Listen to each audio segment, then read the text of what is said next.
Good morning, everybody. Glad to have you here today. Hope you're having a great Thursday morning and everything is going well for you.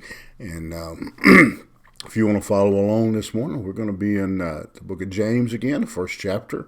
We're going to look at one verse that can be a little tricky for some folks, and so we'll see if we can make a little sense out of it this morning. James chapter 1 verse 13 says, "Let no man say when he is tempted, I am tempted of God, for God cannot be tempted with evil, neither tempteth he any man." So let's break this up a little bit. And the first thing we have to do to really wrap our minds around this verse is to understand the difference in trials and temptations.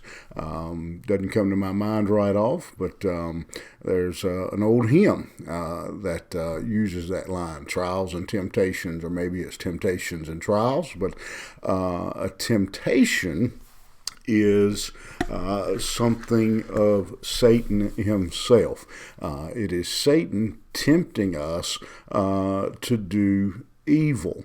And here what we have is the difference again would be that God does not tempt us to do evil. However, again, James is making it clear that we are not tempted by God. God does not tempt us to do evil.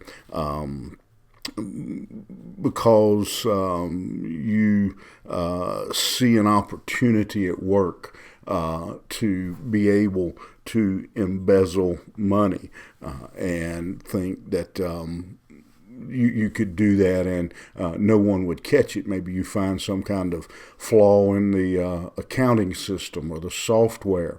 And some might look at that and say, well, that's God doing, testing me, tempting me to see it. No, that's not God. God does not tempt us to do evil.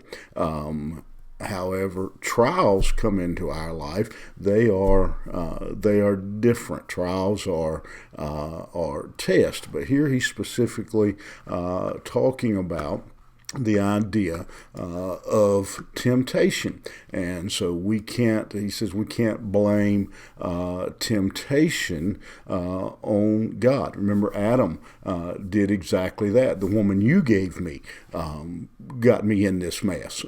It's her fault. Then Eve says the serpent, and you can, the Bible doesn't say this, but you could easily infer this and see this in the statement, the serpent you created deceived me. Man does not like to take temptation or take responsibility for his own errors, sometimes I heard somebody joke one time, said some people get into things and then they want to blame the devil for it, and the devil's like, well, you did that all on your own. But wherever temptation does not come from God, many people try to excuse their sin. For example, drug use. Well, God created it, God made it, God made that plant, God made that chemical, whatever, and so it's God's fault. No, God did not tempt you to sin. Again, and it can be maybe less or more common things for the average person. God made that woman so pretty, or made that food so good. God does not tempt us to sin. Sin is of our own making. Sin is of Satan's work, and God Himself cannot be tempted with that evil. And we're gonna take apart temptation a little more as James continues through this chapter. But the opening thought here that James wants us to understand is that temptation is of Satan. Temptation, again, the difference, the distinguishing mark is temptation is tempting us to do evil. Trials and temptations are two different things, and we'll get into that a little more as we move through James' words here, but just keep that in mind today, and let's. I think the lesson for us as we walk away from this text is, again, to remember where temptation comes from, that it is of Satan, and that we have to take responsibility for our own decisions. Just because Satan tempted us doesn't mean we have to be part to it.